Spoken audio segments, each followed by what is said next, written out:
오늘 우리가 이제 17장의 말씀을 함께 살펴보게 될 텐데요. 지난 우리가 16장의 말씀 가운데서 우리가 본 아브라함의 모습은 어떤 모습이었습니까?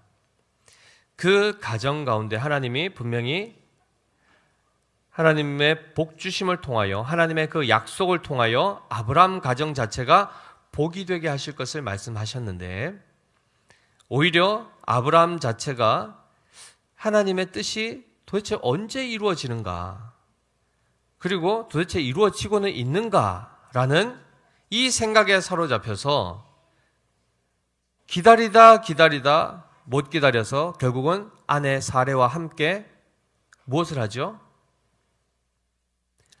하갈을 통하여 후손을 만드는 이 일을 행했습니다. 하나님께서 땅을 주시고 자손을 주시겠다 했는데 직접 주시지 않자 우리가 만들어서 이 땅을 채우자라는 생각을 가지고 하갈을 통하여 아들을 낳았는데 그 아들 이름이 뭐였습니까? 이스마엘이었습니다. 이스마엘. 자, 그런데 오히려 그 일로 인해서 어떻게 되었죠? 가정이 세워지거나 한 것이 아니라 오히려 깨어지는 것을 보았습니다. 아브람과 사레 사이에 갈등이 생기고 하갈과 여주인인 사레 사이에 학대가 일어나고 결국은 집에서 떠나버리는, 쫓겨나는, 온 가정이 지금 다 깨어지고 분열과 분쟁 가운데 다 무너지는 이 일들을 16장에서 우리가 살펴보았죠. 하나님의 일하심 가운데 나의 것을 뭔가를 더 붙여보겠다 하다가 오히려 완전히 망가뜨렸단 말이죠. 그래서 하나님께서 이때 그들을 그냥 그 깨어지고 무절시한 상태로 놔두신 것이 아니라 하갈을 직접 찾아가 주셨습니다. 그리고 말씀으로 나타나 주셨죠. 그래서 하갈에게 어떤 말씀이 임했습니까? 여주인에게로 돌아가라.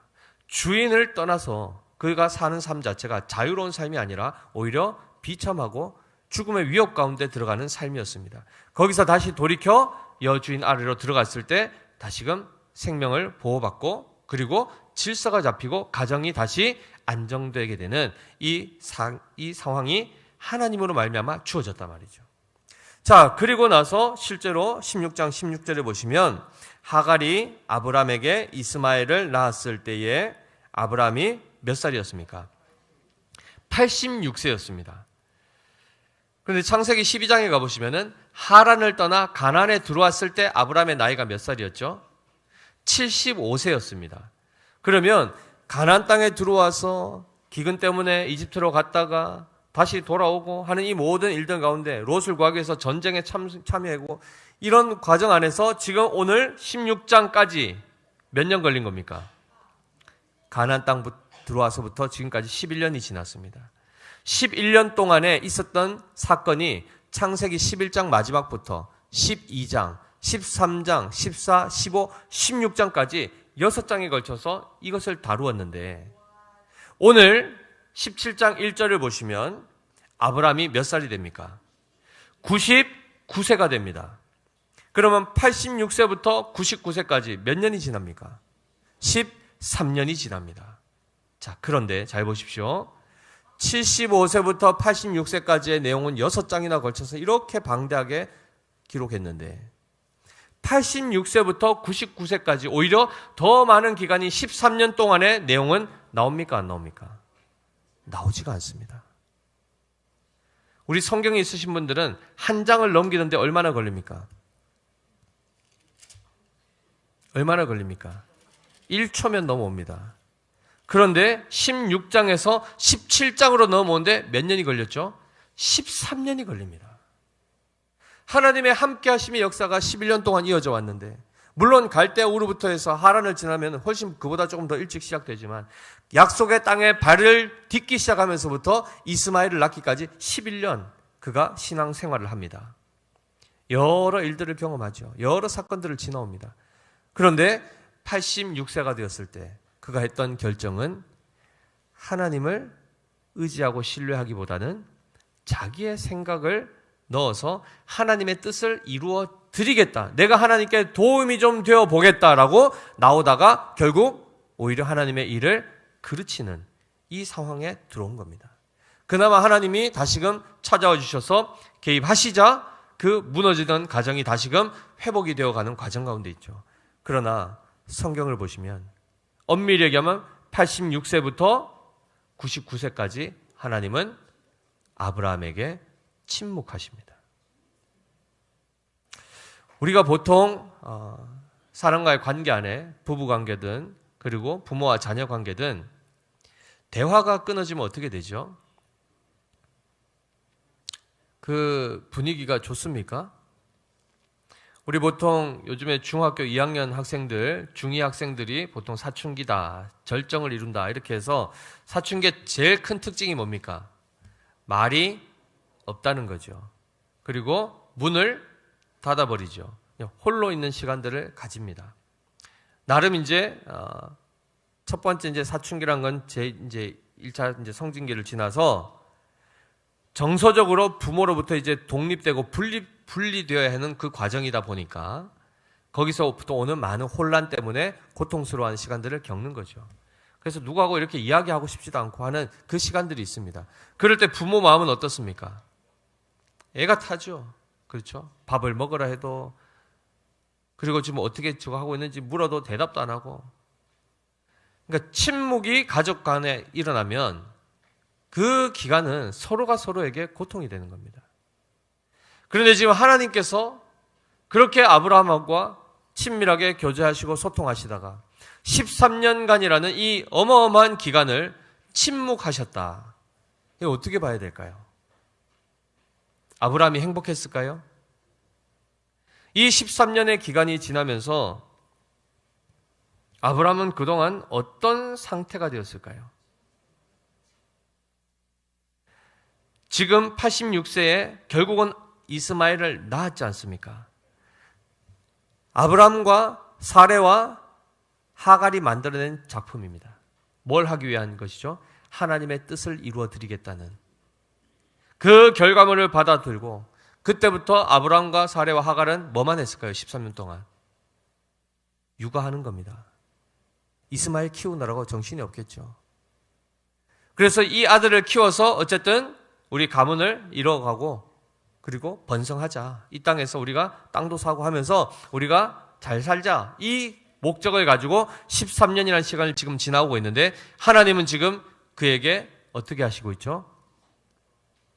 자신을 가려버리십니다. 말씀하지 않으십니다. 이 표현은 곧 하나님이 지금 아브라함에 대한 심기가 불편하시다는 겁니다. 한편으로는 징계의 시간입니다. 쉽게 얘기하면 아브라함이 하나님 내가 지금까지는 하나님 말씀 듣고 여기까지는 오기는 왔는데 11년쯤 와보니까 하나님은 뭔가 이렇게 구체적으로 이 땅과 자손에 대한 것들을 명확하게 보여주지 않고 계시고 땅은 비록 내가 지금 이 가나안 땅을 밟고 있지만은 자손은 도통 내 눈에 정말 아무런 가능성도 안 보이는 그 상태로 지금까지 왔는데 하나님 정말 우리에게서 나에게서 자녀가 나올 수 있는 게 맞습니까? 내 안의 사례는 불임이고 나는 지금 점점 나이가 늙어가는데 정말 나로부터 하나님의 약속의 자녀가 나올 수 있는 게 맞습니까? 라는 의심이 들기 시작했단 말이죠.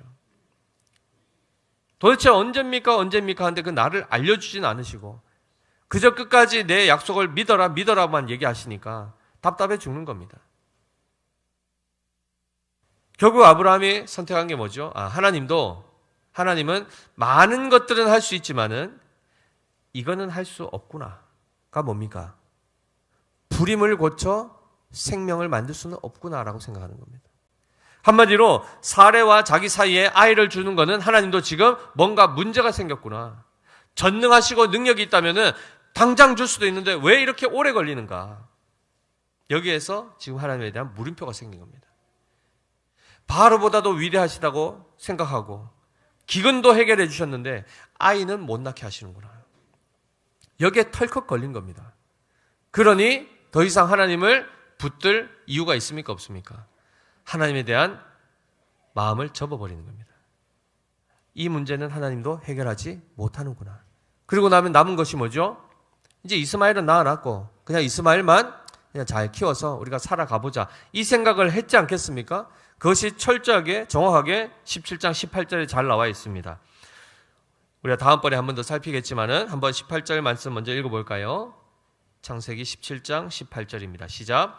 아브라함이 이에 하나님께 아뢰되 이스마엘이나 하나님 앞에 살기를 원하나이다. 그의 지금 유일한 소원은 그저 이스마엘. 비록 우리가 낳았지만 뭐 약속의 자녀가 아니어도 상관없고 어차피 하나님도 안 주셨으니까 그냥 우리는 이렇게 그냥 평화롭게 이렇게 오순도순 그냥 살고 살 수만 있도록만 해주십시오. 이렇게 지금 되어버렸단 말이죠. 하나님으로부터 13년간 교제가 끊어지자 어떻게 되죠? 하나님에 대한 의식이 점점 희미해져 가고 하나님의 약속, 하나님의 뜻, 일하심, 관심이 점점 멀어지게 되는 겁니다. 그리고 철저하게 어떻게 되죠? 현실적이고 세속적인 그냥 그 상황에 딱 갇힙니다. 이 모습이 어디에서의 모습과 같습니까? 갈대아 우르에 있을 때의 모습과 똑같습니다. 무슨 말이죠? 하나님의 함께 하심이 있을 때 비로소 그는 진정한 하나님의 백성으로서의 가치와 의미를 가지고 살지만 그가 비록 하나님에 의해서 나왔지만 지금 이 가나안 땅에서 하나님과 무관하게 살게 되면 장소만 바뀌었을 뿐 여전히 상태는 어떻게 됩니까? 현실적이고 세속적인 이전의 삶으로 그대로 돌아가게 되는 것을 보게 됩니다. 우리가 신앙생활을 시작하여서 1년, 2년 처음에 기쁨으로 지내다가 몇 년간 헌신도 하고 수고도 하고 해봤는데 별로 삶의 변화가 없고 때로는 건강이 더 안 좋아지고 내가 원하는 대로 뭐가 이루어지지 않고 있을 때 당장 걸리는 부분이 뭐죠? 예배 나와도 별 소용이 없네. 뭐 믿어도 별 의미가 없네. 도움이 안 되네. 하나님 도대체 뭐 하고 계시는가? 날 사랑하는 것이 맞는가? 이런 온갖 의문에 딱 사로잡히면 어떻게 되죠? 그때부터 장기 결석자의 명부로 옮겨가게 됩니다. 예배 자리에 나오지 않게 되겠죠. 그리고 하나님의 말씀으로부터 점점 멀어집니다. 그렇게 되면 자연스럽게 어떻게 되죠? 하나님의 침묵을 경험할 수밖에 없습니다. 하나님이 먼저 문을 닫으신 것이 아니라 스스로가 마음의 문을 닫아버린 것입니다. 그렇게 몇 년이 지나간다고요? 11년 신앙생활하고 13년 방황합니다. 어느 게 더 깁니까? 방황의 기간이 지금 더 길어지고 있죠. 만약에 이 상태로 그냥 계속 가고 하나님은 개입하지 않으신다 그러면 그의 삶은 어땠을까요?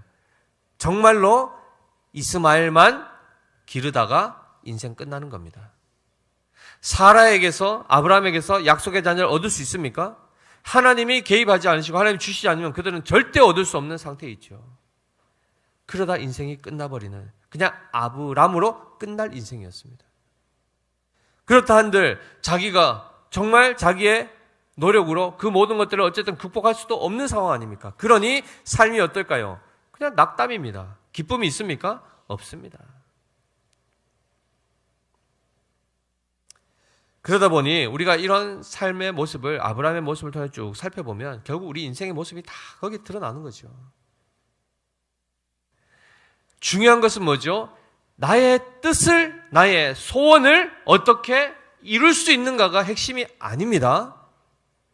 그 말은 무슨 말이냐면 신앙생활하는 목적 자체가 내 소원을 나는 이런 것을 하고 싶은데 내 힘으로는 할 수 없고 그러니 신적인 도움을 좀 받고 싶어서 그 능력을 좀 힘입어가지고 이 문제를 해결하고 싶다라는 차원에서 신앙을 접근하기 시작하면 결국 다 올무에 걸리게 되어 있습니다. 하나님은 그런 차원에서 우리의 단순한 그 육체적인 욕망을 채워주는 그냥 하나의 신, 그리고 그걸 채워주기 위해서 우리로부터 뭔가를 받아내는 그러한 신으로 하나님을 나타내 보이지 않고 계십니다. 그래서 이 13년의 침묵을 깨고 하나님이 다시 그에게 나타나 주셨습니다. 이것이 은혜입니다. 이것이 은혜입니다. 하나님으로부터 멀어지고 마음으로부터 하나님에 대한 이 닫혀있는 마음으로 있는 이 상태에서 하나님이 더 이상 두지 않으시고 그 임계치를 넘어가지 않도록 하나님이 다시 찾아와 주시고 다시 나타나 주심이 우리에게 은혜임을 우리는 분명히 기억해야 됩니다. 그러다 보니 신앙생활은 내가 열심히 붙들어서 유지해 가는 것입니까? 아니면 하나님의 은혜로 붙들림 받는 것입니까? 그렇죠. 후자입니다. 아무리 우리가 열심히 내보십시오. 한 번에 큰 시험거리 하나 탁 걸리면은 우리는 완전히 수렁으로 들어가 버립니다. 거기서부터 건지실 분은 하나님밖에 없습니다. 우리가 스스로 돌이킨다고요? 불가능합니다. 우리 한번 삐지면 보통 삐지는 게 아니죠. 끝까지 우리는 하나님과의 관계 안에서도 섭섭함을 가지고 대항하는 그런 모습이 지금 아브라함에게 그대로 나타나 있습니다. 아까도 보십시오. 말씀 하나님 앞에 아랠 때에 이스마엘이나 하나님 앞에 살기를 원하나이다. 이 표현이 어떻게 들리십니까? 그 뉘앙스가 체념한 듯 보이지 않습니까? 하나님, 그래도 우리 이스마엘 좀 잘 살게 해주십시오. 이런 분위기입니까? 그냥 하나님 다른 거 다 필요 없고 됐고요. 그냥 이스마엘이나 좀 살게 해주십시오. 이 느낌 아닙니까? 지금 아브라함이 지금 이 때가 몇 살이라고요? 99세입니다. 99세. 하나님을 알기를 시작한 것으로 보면 벌써 24년이 지났습니다. 그러니 신앙의 경륜을 보면 그래도 꽤 있는데 처음에 열심히 할 때가 있었죠. 11년. 그 다음에 시험 들어서 결국은 이스마엘 놓고 하나님 앞에 불순종하고 믿음이 점점 흐려지고 나아가서는 13년 동안 방황하다가 하나님 음성 안 듣는 거죠. 그러다 지금 다시 하나님이 그를 돌이키사 그에게 나타나시고 말씀하셨다는 겁니다. 이 말씀, 하나님의 말씀이 하갈에게 임했을 때 어떻게 됐습니까? 그가 회복이 되었죠. 우리 모든 인생도 마찬가지입니다. 하나님의 말씀이 임하지 않으면 우리는 온전하게 살아갈 수가 없습니다. 그래서 하나님의 말씀이 먼저 찾아오시는 것이 우리에게 복이요 구원이 되는 것입니다. 아멘이시죠? 그 차원에서 잘 기억해 보십시오. 우리가 성육신절, 이 날을 성탄절이라고 기념하고 기쁘다 구주 오셨네, 크리스마스 캐럴을 부르고 선물을 나누고 하는데 본질은 뭡니까? 죄인을 구원하러 오시는 것인데 말씀이 찾아오시는 것이란 말이죠. 말씀이 찾아오셔서 우리 안에 임하면 우리 안에 회복이 일어나는 것이요 죄로부터 건짐을 받고 어둠에서 빛으로 변화되는 삶이 나타나는 것입니다. 그 삶이 지금 다시금 아브라함에게 임한 것이죠. 다시 시작된 것입니다. 그래서 하나님이 17장 1절에 아브라함이 99세 때에 여호와께서 아브라함에게 나타나서 그 다음에요 그에게 이르시되 뭐라고 말씀하십니까? 나는 전능한 하나님이라 너는 내 앞에서 행하여 완전하라. 이 두 가지를 말씀하십니다. 하나님 입장에서는 아브라함이 하나님을 어떤 존재로 인식하길 원하십니까? 전능하신 하나님으로 인정하기를 원하시는 겁니다. 아브라함이 인정하든 안 하든 하나님은 전능하십니다. 사람들이 하나님이 있냐 없냐 논의하고 그거 가지고 토론하는 것 관계없이 하나님은 존재하십니다. 그렇죠? 그럼에도 불구하고 그 부분을 나타내 보이시는 이것이 바로 하나님의 계시입니다. 자기 계시. 뭐라고 소개하고 계시죠? 나는 전능하다. 여기서 이 전능하다는 이 단어가 히브리어로 하면 엘 샤다이. 우리가 많이 찬송에도 부르죠, 그죠? 엘 샤다이 하나님. 엘은 원래 하나님이라는 단어고 샤다이는 충만하는 뜻인데 엘이라는 이 단어조차도 하나님이라는 단어 이전의 본질적인 원래 뜻은 강하다라는 뜻입니다. 그러면 엘 샤다이 무슨 뜻입니까? 강함으로 충만하신 분, 전능하신 분. 그분이 누구시라는 겁니까?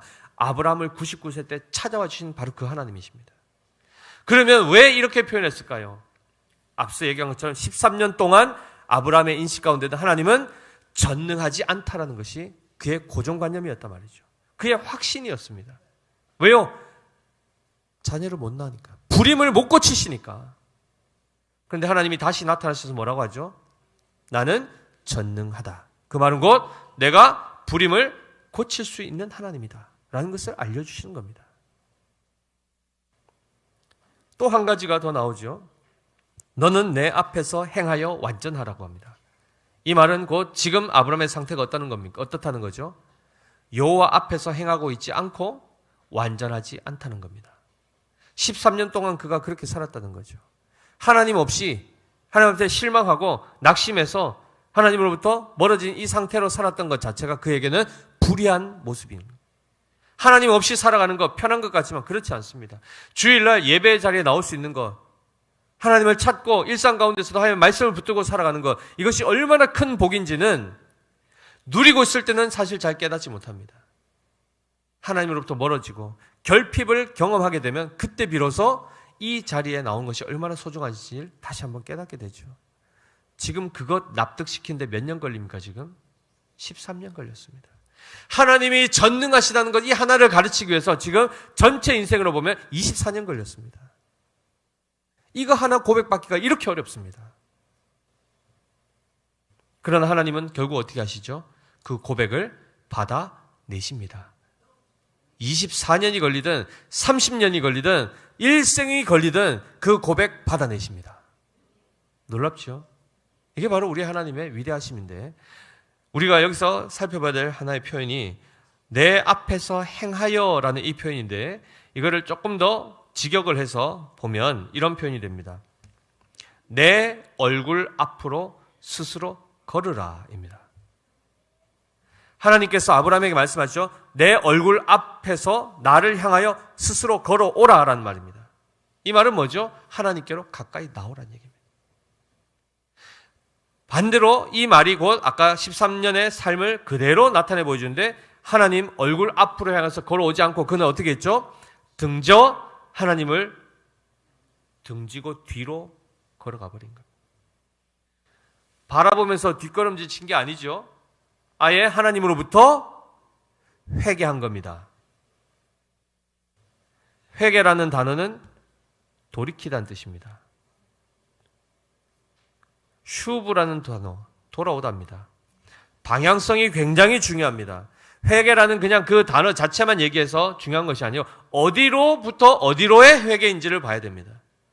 어둠에서 빛으로 가야 되고, 애굽에서 가나안 땅으로 가야 되고, 죄악 가운데 사탄의 권세 아래서 하나님께로 가야 되는 것이 진정한 회개인데, 신앙생활을 하다 보면은 하나님으로부터 회개하여 세상으로 가는 경우가 있단 말이죠.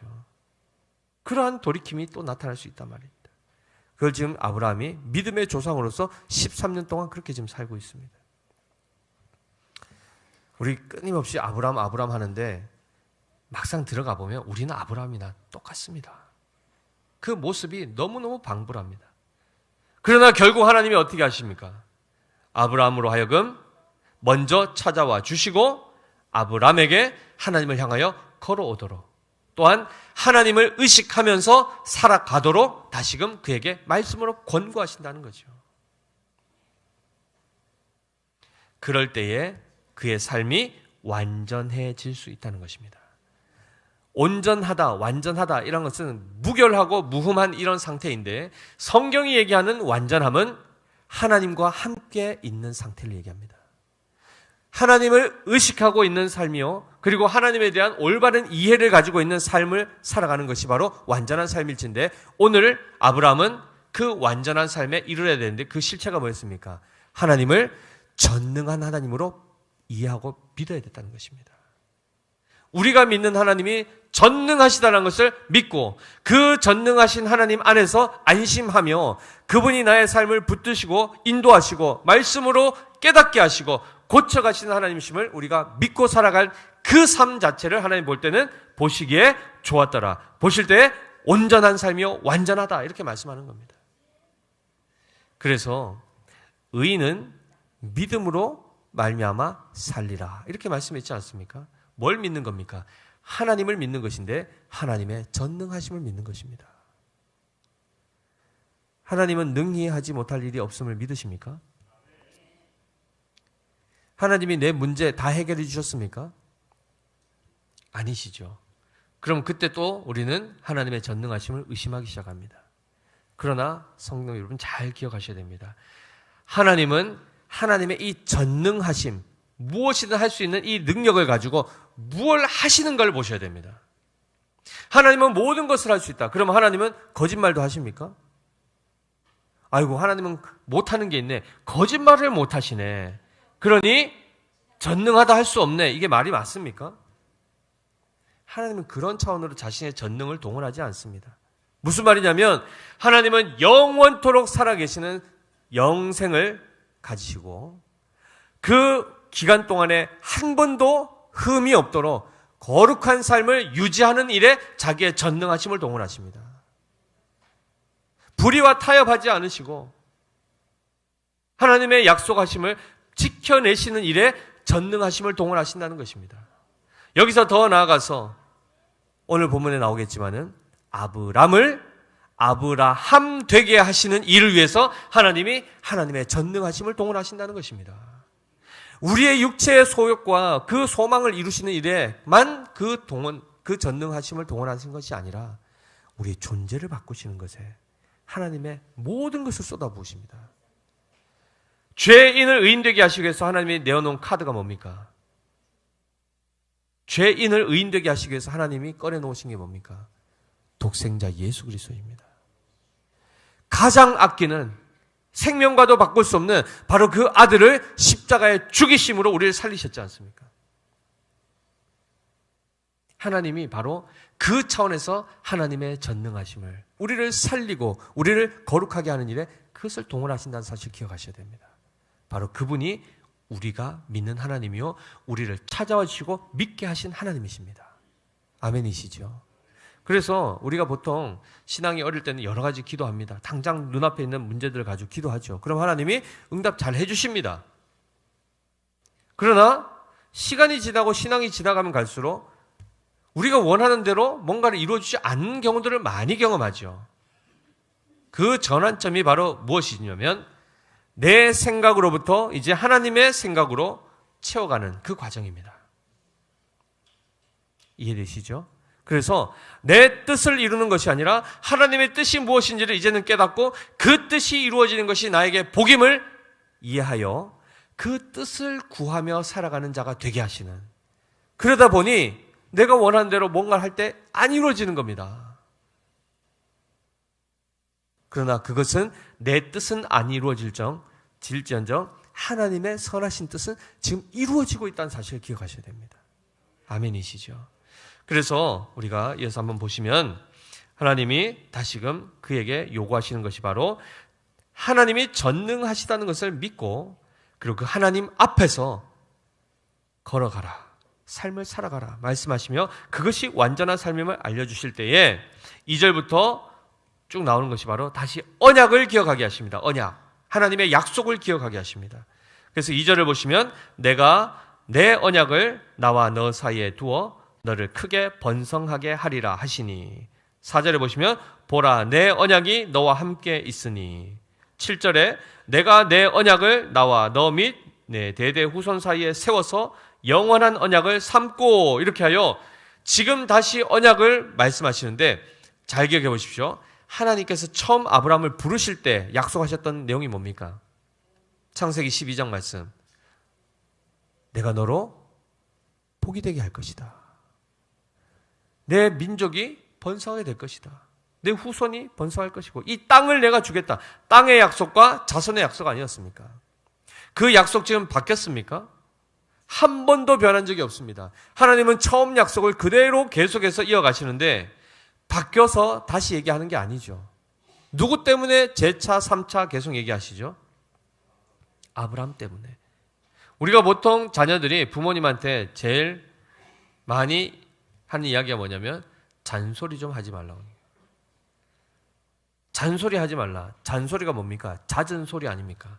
반복되는 똑같은 내용이 계속해서 전달되는 내용 아니겠습니까? 왜 합니까? 부모님이 잔소리? 다 나오죠, 그죠? 안 하니까. 이야기를 했는데 듣지 않으니 다시 얘기하고, 그래도 하지 않으니 또 다시 얘기하고, 이러니까 갑자기 잦은 소리, 잔소리가 되었죠. 그러면 잔소리를 하지 말라라고 요구하기 전에 뭘 살펴야 됩니까? 자기의 반복되는 그 행위, 그 부모의 말씀대로 살지 않는 자기의 모습을 봐야 되지 않겠습니까? 근데 당장 그 모습을 고치는 것은 관심이 없고 그냥 그 듣기 싫은 소리만 안 들었으면 좋겠다는, 이게 바로 우리 자녀들한테도 있고 어른에게는 없을 줄 아십니까? 60 자녀가 80 부모한테 똑같은 얘기 하잖아요. 잔소리 좀 그만하시라고. 내가 애입니까? 하나님의 반복되는 이 말씀, 무엇 때문에 그렇죠? 아브라함이 자꾸 까먹으니까, 아브라함이 자꾸 잊어버리니까 하나님이 말씀해 주시고 다시 말씀해 주시고 그 다음에 그래도 안 되니까 표로 보여주셨지 않습니까? 횃불 언약, 쪼개문 언약을 통해서 반드시 내가 해줄 거다 약속을 해주셨는데 오늘 또 하십니다. 12장 2절 3절에 약속해 주셨고 13장 16절에 말씀하시고 15장 1절부터 5절까지 하셨던 동일한 언약을 지금 다시 하신단 말이죠. 누구를 위함입니까? 아브람을 위함입니다. 이 말씀은 곧 아브람이 끊임없이 하나님의 말씀에 대해서 약속에 대해서 자꾸 망각하는 그 모습이 있다는 것이죠. 쉽게 얘기하면 하나님 말씀을 잊어버리면 우리는 다시 어디로 돌아갑니까? 그냥 예전에 나로 돌아갑니다. 이전에 내가 누굽니까? 죄악 가운데, 부패한 본성 가운데 내 고집대로 내 마음대로 살았던 그 상태로 돌아간다는 것입니다. 그래서 하나님이 어떻게 하시죠? 다시금 약속의 말씀을 기억하게 하시고 깨닫게 하시고 잊을만 하면 다시 하시고 쉽게 얘기하면 잔소리 하신다는 겁니다. 하나님이. 잔소리 하는 거 보니까 우리 하나님이 우리의 친부모가 맞죠? 네, 친부모만 잔소리합니다. 하나님께서 우리를 그렇게 친자녀 삼으셔서 이 말씀이 깨달아지게, 그래서 결국 어떻게 하죠? 하나님은 아브라함을 통해서 무엇을 하려고 하시는가를 명확하게 보여주시는데 하나님의 거대하고 위대한 나라를 세우길 원하십니다. 아브라함의 유일한 소망은 뭐죠? 그런 거 다 필요 없고 그냥 내 가정 좀 잘 좀 세게 해주십시오. 이거 기도합니다. 스케일이 같습니까? 다릅니까? 다르죠. 우리 이사야서 55장 8절 9절 말씀 한번 읽어볼까요? 이사야서 55장 8절 9절 같이 읽습니다. 시작. 이는 내 생각이 너희의 생각과 다르며 내 길은 너희의 길과 다름이니라. 여호와의 말씀이니라. 이는 하늘이 땅에서 높음같이 내 길은 너희의 길보다 높으며 내 생각은 너희의 생각보다 높음이니라. 아멘. 하나님의 뜻과 우리의 뜻이 수준이 좀 차이가 있습니까? 없습니까? 엄청납니다. 쉽게 얘기하면 하나님의 뜻을 우리는 다 헤아릴 수가 없지요. 이 말씀 왜 하신 겁니까? 내가 너희보다 위대하다 이거 자랑하시려고 하는 겁니까? 그렇지 않죠. 하나님의 뜻이 있는데 이 뜻은 너희의 생각과는 너무너무 차이가 나는데 이 뜻이 너희 안에 이루어지기를 내가 원한다는 겁니다. 하나님의 뜻은 단순히 하나님 자체만의 뜻이 아니라 우리를 향하신 뜻이라는 거죠. 그러니 그 뜻을 너희가 깨닫고 너희가 이루어서 그 하늘의 높이까지 올라가는 것이 아니라 하나님이 너희의 그 작은 생각을 벗어나서 이 영광의 생각에 이르도록 내가 일하겠다 이 말씀을 하는 겁니다. 그래서 우리 4절 말씀 한번 읽어볼까요? 4절 같이 읽습니다. 시작. 보라 내 언약이 너와 함께 있으니 너는 여러 민족의 아버지가 될지라 라고 말씀합니다. 아브라함은 여러 민족 이런 거 필요 없고 이스마엘이나 잘 살게 해주십시오. 많이 유일한 소망이었지만 하나님은 아브람을 열방의 아버지, 모든 민족의 혈육을 넘어서서 열국의 아버지가 되게 하시겠다 말씀하십니다. 스케일이 엄청나죠, 그죠? 그런데 5절에 뭐라고 합니까? 그래서 이제 후로는 내 이름을 아브람이라 하지 아니하고 아브라함이라 하리니 이는 내가 너를 여러 민족의 아버지가 뭐라고 되어 있습니까? 되게 함이니라. 너 스스로 아브라함이 되라는 게 아니고 하나님이 그렇게 부르실 것이고 그렇게 만들어 내실 것이라고 말씀합니다. 사랑하는 성도 여러분, 우리가 달란트 비유 오늘 우리 예은 성도가 읽어주셨죠, 그죠? 5달란트, 2달란트, 1달란트 몇 달란트 받고 싶으십니까? 달란트 하니까 맨날 우리 달란트 시장에서 종이 이렇게 적어가지고 주니까 그게 별 가치가 없어 보이죠. 1달란트가 어마어마한 가치입니다. 5달란트 정도면 거의 60억에 달하는 돈입니다. 엄청나죠? 네? 상상을 초월하는 금액인데, 자, 돈으로 환산하니까 당장 1달란트, 2달란트, 5달란트 중에 몇 달란트 받고 싶습니까? 5달란트 하면서 손을 이렇게 했습니다. 이건 10달란트를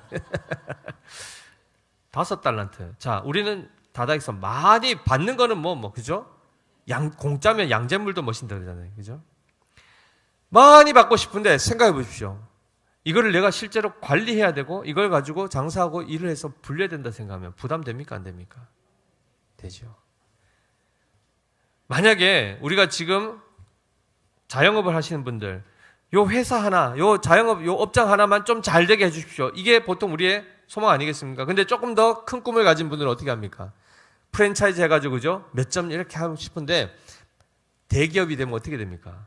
그 관리하기 쉽습니까? 대기업 CEO가 되는 거? 쉽지 않습니다. 우리가 일로 딱 다가오면 벌써 이게 부담되죠. 아브라함은 지금 여기 관심이 있습니까? 없습니까?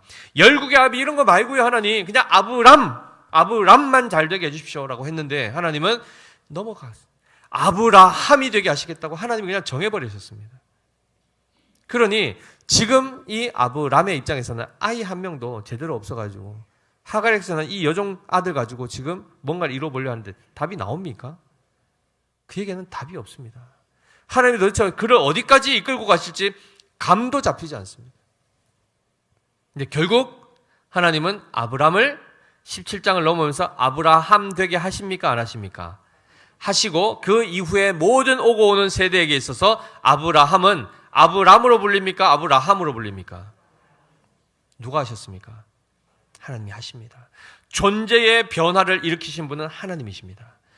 게다가 오늘의 이 언약은 어디까지 이어진다고요? 7절 보시면 내가 내 언약을 나와 너 및 내 대대 후손 사이에 세워서 영원한 언약을 삼고 너와 내 후손의 하나님이 되리라입니다.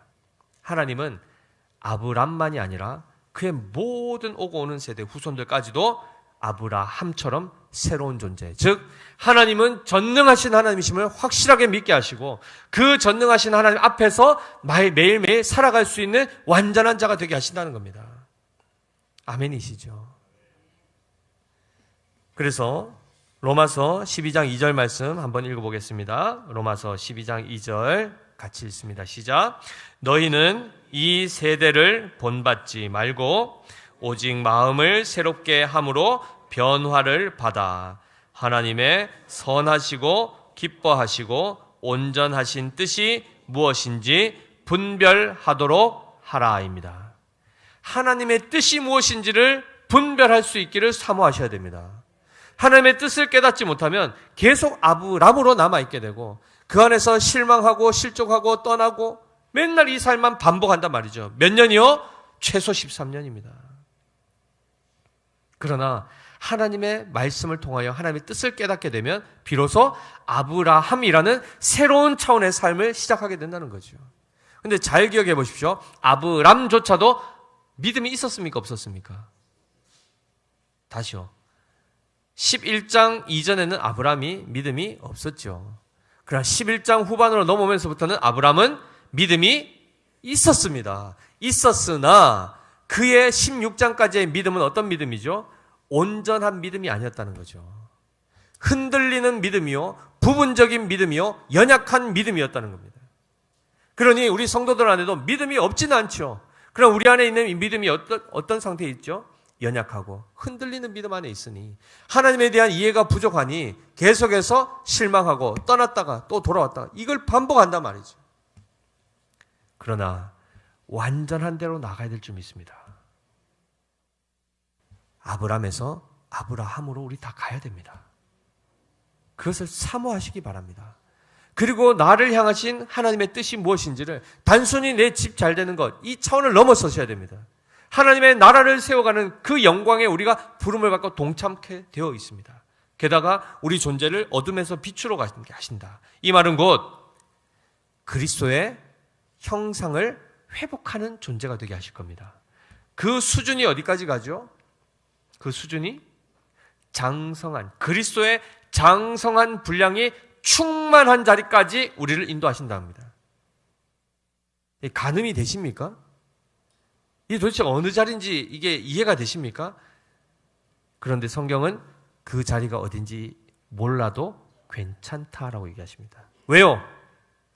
하나님이 그 길을 아시고 그 길로 인도하시기 때문입니다. 사랑하는 성도 여러분, 사람은 바뀝니까? 안 바뀝니까? 잘 안 바뀌죠? 그런데 정말 잘 안 바뀐 게 맞습니까? 악한 사람일지라도 세월이 지나면 더 악해집니다. 안 좋은 쪽으로 변한단 말이죠. 또한 사람은 아예 안 바뀌는 게 아니고 주 안에 있으면 거룩한 새로운 존재로 변화되는데 영광의 자리까지 가게 된다는 것을 성경은 말씀하고 있습니다. 어느 길로 가시겠습니까? 하나님 없이 그저 악을 끊임없이 반복하여 더 강화되어 완전한 악의 덩어리가 되기를 원하십니까? 아니면 하나님 안에서 정말 새로운 존재로 변화되기를 사모하며 내 자신을 내가 노력해서 바꿔가는 개념이 아닌 하나님의 은혜 안에 나를 맡겨 그분이 나를 빚어가시는 길에 나를 온전히 드리겠습니까? 어느 길로 가시겠습니까? 어느 길로 가시겠습니까? 전자입니까? 후자입니까? 후자지요. 그 길로 하나님이 지금도 우리를 인도하십니다. 그러니 우리가 한 주간을 살면서도 그래, 나를 향하신 하나님의 계획은 내가 상상할 수 없는 어마어마한 복의 계획을 가지고 계시구나. 그리고 이것을 하나님이 직접 하나님의 전능하심으로 반드시 이루시구나. 이것을 우리는 붙들어야 됩니다. 그리고 매일매일 나와 함께 하신 하나님의 그 음성을 듣는 것을 기쁨으로 여기셔야 됩니다. 그래서 그 말씀이 인도하시는 대로 하루하루 그 앞에 거룩한 삶을 살아가는 것. 그 주님과 함께 걸어가며 주님의 얼굴을 바라보며 그 얼굴을 향하여 가까이 나아가는 우리의 삶이 되어야 될 줄 믿습니다. 이 삶을 통하여서 우리 모두가 온전한 믿음 안에 든든하게 세워지는 모두 되시기를 예수님의 이름으로 축복합니다. 기도하겠습니다. 하나님 아버지 은혜를 감사합니다.